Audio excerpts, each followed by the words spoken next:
दोस्तों, अगर आप बाज़ार में अपना पैसा इन्वेस्ट करना चाहते हैं तो अभी जुड़े एंजल ब्रोकिंग के साथ में, क्योंकि यहाँ आपको मिलती है एक अच्छी एडवाइस और भरोसेमंद सर्विस। और यहाँ अकाउंट ओपन करना भी है बिल्कुल फ्री ऑफ कॉस्ट। तो आज ही जुड़े एंजल ब्रोकिंग के साथ में। अकाउंट ओपनिंग लिंक डिस्क्रिप्शन में है। आज ही अपना अकाउंट ओपन कराएं।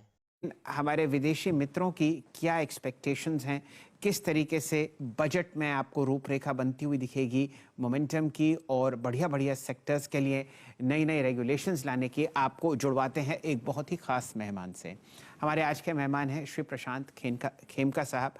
आप फाउंडर हैं वाइट ओक कैपिटल मैनेजमेंट के, और पिछले 4-1 साल में खेमका साहब ने हमारी देश की तीसरी या चौथी सबसे बड़ी पोर्टफोलियो मैनेजमेंट स्कीम खड़ी करी है। लगभग 27 से 30 हज़ार करोड़ रुपए खेमका साहब मैनेज करते हैं वाइट ओक कैपिटल मैनेजमेंट में, और लगभग 17 साल तक आपने गोल्डमैन सैक्स के साथ भी काम किया है।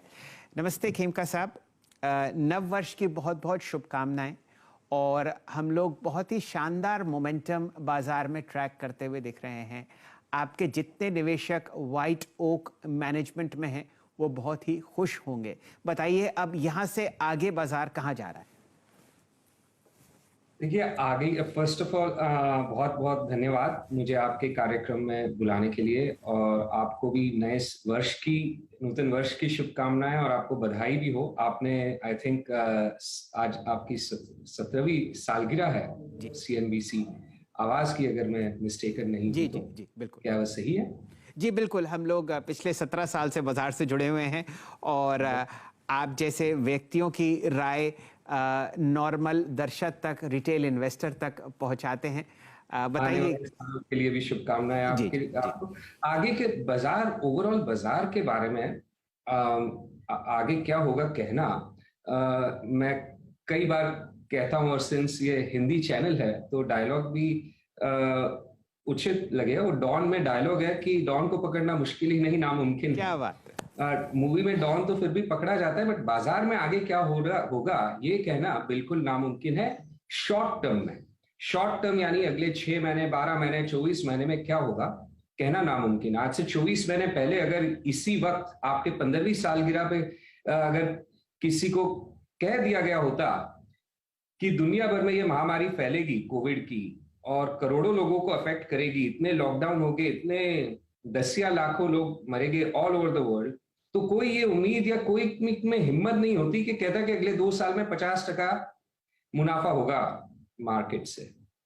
तो आगे क्या साल 2 साल में होगा ये कहना मुश्किल, बट ओवर टाइम आप दुनिया भर में देखो, चाहे अमेरिका में देखो या यूरोप में देखो या कहीं भी, ज्यादातर ओवर टाइम जो मार्केट से रिटर्न मिलता है वो कंट्री के नॉमिनल GDP ग्रोथ के इर्द गिर्द का रिटर्न सालाना छूटता है, जो कि इंडिया में 10 से 11% पकड़कर चलते हैं हम। तो उम्मीद यही है कि अगले आने वाले 12 महीनों में भी 10 से 11% का रिटर्न छूटना चाहिए, और ये आशा हमारी साल दर साल बदलती नहीं है। पिछले साल भी आप पूछते तो यही आशा होती, वो सबसे रीजनेबल आशा है, और अभी सकारात्मक दृष्टिकोण से हमारी टीम इन्वेस्ट कर रही है। हमारी टीम की ये उम्मीद है कि जो क्लाइंट का, निवेशकों का पैसा जो आपने बताया 45-46 हजार करोड़ जो मैनेज कर रही है टीम, वो 10-11% से बहुत ज्यादा हो उनका रिटर्न। बट कहना ऑब्वियसली बाजार के बारे में नियर टर्म में कोई नामुमकिन काम है। जी चलिए, तो खेमका साहब, ये आपकी मॉडेस्टी है जो आप प्रतिशत का दर नहीं बता सकते। ये मान के चलते हैं कि भारतीय बाजार आपको आउट परफॉर्म करते हुए दिखेंगे एशियाई बाजारों को, और जो हमारी नॉमिनल GDP ग्रोथ है। अब आप सिंगापुर में बैठे हुए हैं, और अक्सर जो विदेशी मित्र भारत में निवेश करते हैं उनसे चर्चाएं करते हुए दिखते हैं। आपकी अपनी PMS स्कीम जो है वो सन 2022 में अपने रडार पर क्या देख रही है? ये जो पैसा इस ताबड़तोड़ तरीके से भारतीय अर्थव्यवस्था में और PMS स्कीम्स में आ रहा है, ये आप कहाँ निवेश करने की सोच रहे हैं? बिल्कुल, जो हमारी टीम है पूरे मार्केट में large cap, mid cap, small cap, हर एक क्षेत्र में इन्वेस्ट करती है, हर एक सेक्टर में इन्वेस्ट करती है। और एक टॉप डाउन, ऊपर से जो है कोई व्यू नहीं लिया जाता कि भाई ये सेक्टर ज्यादा अच्छा करेगा या वो सेक्टर ज्यादा अच्छा करेगा। वो हमारे हिसाब से उसमें कोई आनी जानी नहीं है। जो इंडिविजुअल स्टॉक स्पेसिफिक है उससे हम लोग लेते। तो ये कहने के बावजूद मैं ये कहूंगा आपके सवाल के जवाब में कि पिछले कई सालों से और अभी भी वही हमें दिख रहा है मार्केट में कि बैंकिंग क्षेत्र में, फाइनेंशियल सर्विसेज सेक्टर में जो प्राइवेट सेक्टर की कंपनियां हैं, प्राइवेट कंपनीज, प्राइवेट बैंक्स है, प्राइवेट एनबीएफसीज है, वहां पर हमारी टीम को एक तो काफी अपॉर्चुनिटीज दिख रही है आज भी। हालांकि ये कुछ चेंज नहीं हुआ है पिछले 5-7 सालों में, और जब से हमारी कंपनी है 5 साल में ये चेंज नहीं हुआ है इसमें कुछ ज्यादा। सेकेंड, जो टेक्नोलॉजी कंपनीज है, आईटी सर्विसेज कंपनी है, उसमें भी कहीं बहुत अट्रैक्टिव कई कंपनीज टीम को इन्वेस्ट करने के लिए मिल रही है और उनमें इन्वेस्टमेंट है, और ये भी पिछले 4-5 साल में क्वाइट रेगुलर है। जो अंडरलाइंग कंपनीज है वो चेंज होती रहती है, उनमें बदलाव आता रहता है, बट मोटा मोटा ये दो सेक्टर में बहुत, ये बड़े बड़े सेक्टर है कंट्री के, और इनमें नंबर ऑफ कंपनीज भी सैकड़ों की तादाद में है। तो इनमें एंड बहुत वेल गवर्न्ड कंपनीज, अभी आईटी सर्विसेज में आप देखिए, फाइनेंशियल सर्विस में देखिए, काफी बहुत ही उम्दा गवर्नेंस वाली कंपनीज आपको मिलेगी इवेल्युएट करने के लिए, एनालाइज करने के लिए, निरीक्षण करने के लिए, और उसमें से टीम को बहुत ही अच्छी इन्वेस्टमेंट अपॉर्चुनिटीज हमेशा से मिली। इनके अलावा कंजम्पशन रिलेटेड सेक्टर्स है, चाहे वो स्टेपल्स कहिए या डिस्क्रेशनरी कहिए, उनमें कई उम्दा कंपनियां हैं जिनमें टीम ने इन्वेस्ट किया हुआ है। हेल्थ केयर और केमिकल सेक्टर में काफी टीम ने काफी सफलता टीम को मिली है पिछले 4-5 सालों में, एंड वहां पे भी हमारा इन्वेस्टमेंट निरंतर बना हुआ है।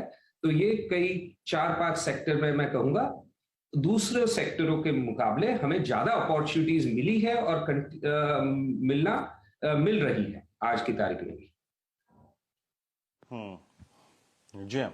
तो प्रशांत जी ने, अगर आप देखें, प्राइवेट बैंक्स, एनबीएफसीज, आईटी पे ज्यादा फोकस किया है। प्रशांत जी, एक और चीज, जब आप इस कार्यक्रम में आज उपस्थित हैं, आप यकीन मानिए रियल एस्टेट स्पेस पूरा मल्टी ईयर हाइज पर ट्रेड कर रहा है सर। अच्छा, ये ऐसा नहीं है कि आज सिर्फ आज भर में हो गया हो या फिर 10 दिन में हो गया हो। पहले सरकार ने लो कॉस्ट हाउसिंग को काफी प्रमोट किया, फिर आप देखिए कि कोविड आ गया, लोगों की बड़े घर की चाह, इंटरेस्ट रेट ने अगर आप देखें काफी आदमी को इन्फ्लुएंस किया कि भाई 6.6 पे मैं क्यों ना हाउसिंग लोन लूं। अच्छी बात है सर कि ये साइकिल बहुत साल तक सस्टेन करती है, अमूमन 8, 9, 10 साल, दशक भर। सर, यहां पर पैसा कमाने की कितनी गुंजाइश है, बनाने की कितनी गुंजाइश है? देखिए, जरूर गुंजाइश। अभी आपने जैसे कहा, पिछले 1-2 साल में रियल एस्टेट सेक्टर ने भी बहुत अच्छा रिटर्न दिया है। हमारी टीम ने डायरेक्टली रियल एस्टेट कंपनीज में इतना पैसा नहीं लगाया है, पर ये जो पूरा फिनोमिनन है हाउसिंग डेवलपमेंट, हाउसिंग का जो पिकअप हुआ है, उस पिकअप का कई अलग अलग एरियाज में बेनिफिट हुआ है। एज एन एग्जांपल, जो बिल्डिंग मटेरियल्स रिलेटेड कंपनियां हैं, उनको भी बेनिफिट होता है। अगर ज्यादा घर बनते हैं, ज्यादा हाउसेस बिकते हैं, तो जो घर में जैसे पेंट्स कंपनीज हैं, उनको भी फायदा होगा। जैसे पाइपिंग कंपनियां हैं, सीमेंट कंपनियां हैं, ये अलग अलग कई भांति की कंपनियों को रियल एस्टेट के तेजी से फायदा होता है। एंड टीम ने हमारी जो निवेशकों के लिए इन अलग अलग सेक्टर्स में काफी इन्वेस्टमेंट कर रखा है।